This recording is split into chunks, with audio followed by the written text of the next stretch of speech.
They told him he was too old. 73 years old. Too old to direct. Too old to understand modern audiences. Too old to make a film that anyone would want to watch. What he did next cost them millions and won 4 Oscars.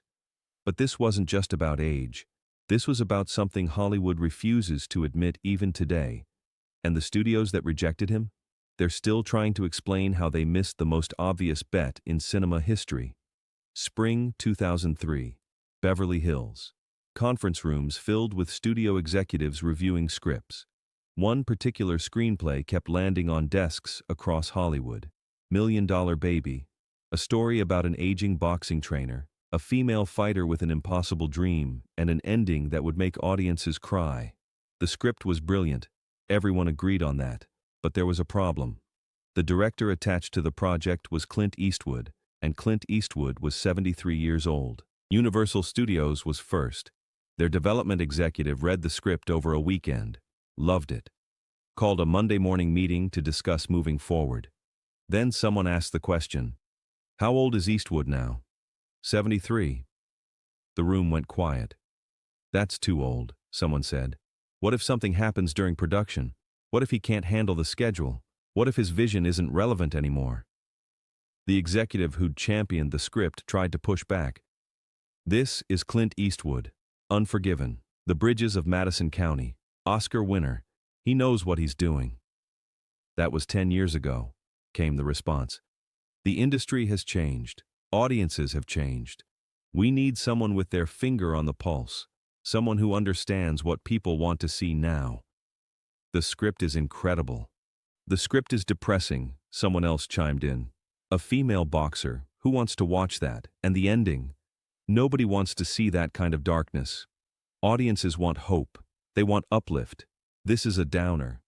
"It's a powerful story about, it's uncommercial, and we're not betting $50 million on a 73-year-old director making an uncommercial boxing movie that ends in tragedy. Pass." Universal passed. Paramount was next. Same script, same reaction. The creative team loved it. The business team killed it. Too old, too dark, too risky. Sony. Same story. "We love Clint, but this isn't the right time. Maybe if the ending was different. Maybe if there was some hope. But as written, with a director who's past his prime, we can't justify the investment." Fox. "Fantastic script, wrong director. If we could get someone younger attached, someone with energy, someone who understands contemporary storytelling, we'd move forward immediately. But Eastwood, at 73, that's a liability." One by one, every major studio in Hollywood said the same thing. Not because the script was bad. Not because Clint's previous films had failed. But because he was 73 years old, and 73-year-old men weren't supposed to be making relevant cinema anymore. The rejection letters were professionally worded. Not the right fit for our slate. Scheduling conflicts with current productions.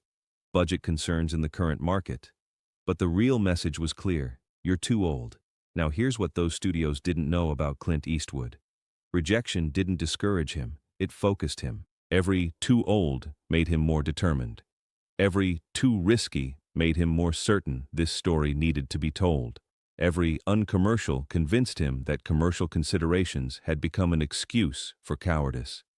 He'd been proving people wrong his entire career. A Universal executive had told him he'd never work in Hollywood when he was 25. Sergio Leone had treated him like expendable background. Method actors had dismissed him as a television cowboy. Critics had called his directing style simplistic. He'd outlasted all of them. So when studio after studio told him he was too old to direct $1 Million Baby, Clint made a decision. He'd prove them wrong one more time. Warner Brothers had been Clint's home for decades. They'd distributed Unforgiven. They trusted him. More importantly, they understood something the other studios had forgotten. Clint Eastwood delivered. On time, under budget, with quality. He called Warner Brothers, pitched the project, heard the same concerns about age and commercial viability, but this time he made an offer they couldn't refuse. "Give me 30 days. I'll shoot the entire film in 30 days. I'll bring it in under budget. You give me creative control, I'll give you a finished film faster than any director in Hollywood." Warner Brothers executives looked at each other. 30 days? Most films took 60, 70, sometimes 90 days to shoot. Big budget productions could go even longer. 30 days, Clint repeated, and I'll defer a part of my salary against the back end. If the film doesn't perform, you're protected. If it succeeds, we both win. It was an offer designed to minimize their risk, and Warner Brothers, to their credit, said yes. Production began in June 2004. Clint showed up every day at dawn. He'd reviewed every shot, every angle, every scene before filming started. He knew exactly what he wanted: no wasted time, no unnecessary takes, no ego-driven decisions. His crew called it Clint time. 6 a.m. call, first shot by 7, working through lunch, wrapped by 6 p.m. No overtime, no delays, no drama. Hilary Swank, playing the lead role of Maggie Fitzgerald, had never experienced anything like it.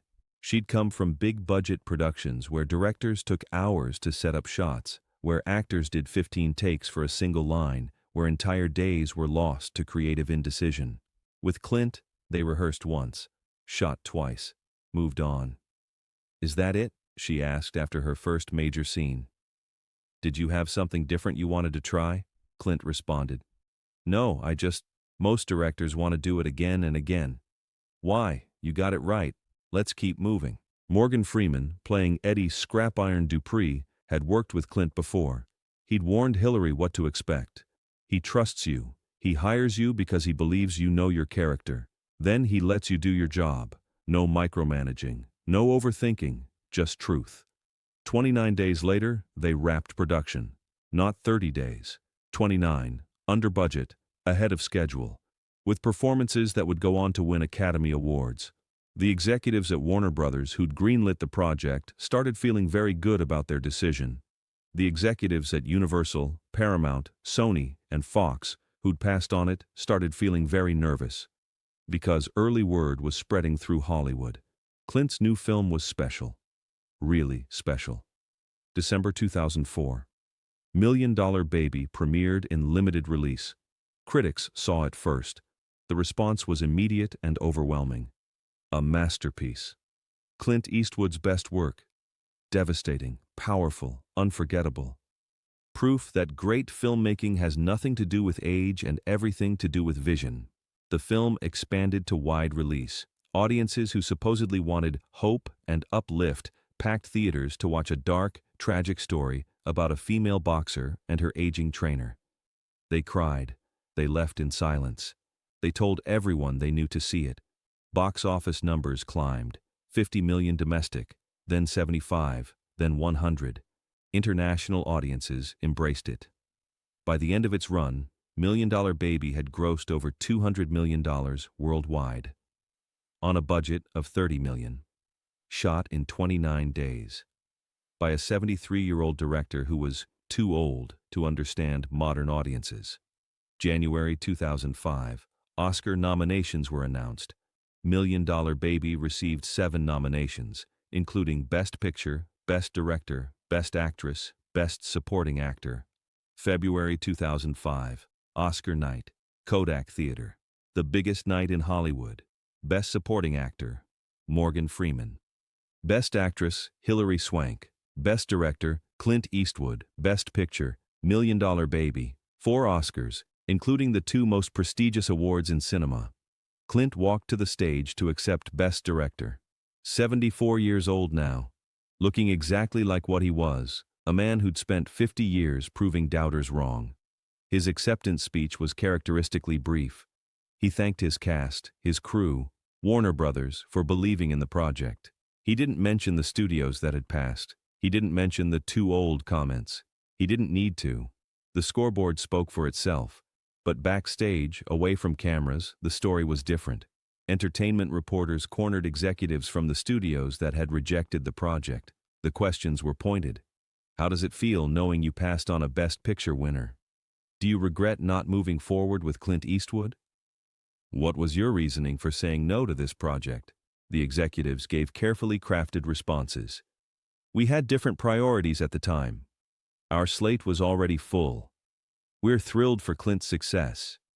But industry insiders did the math.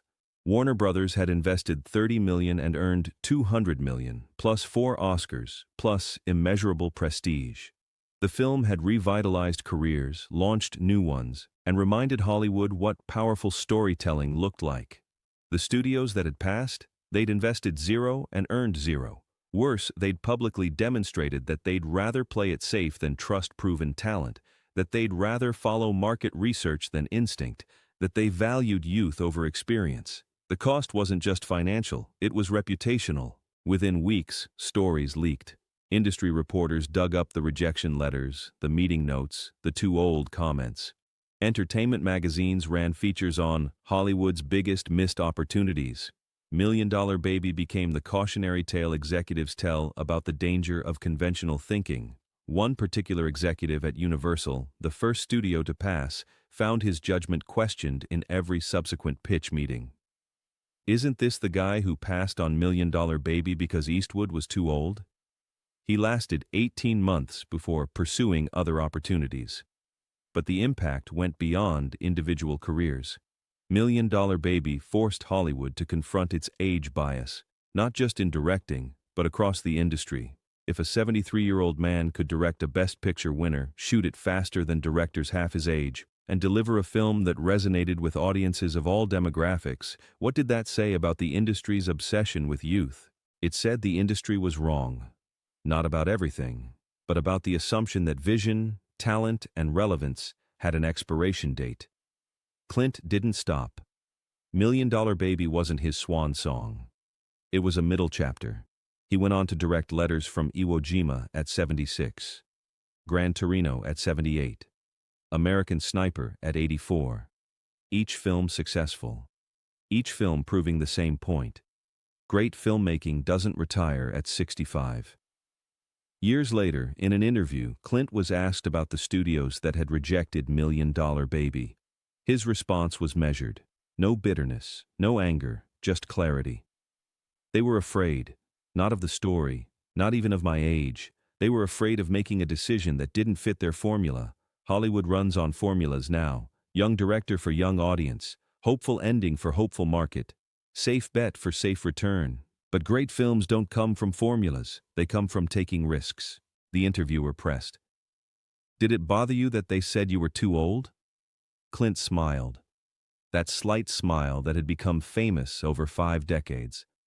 I've been too something my whole career. Too tall, too quiet, too television, too Western, too old.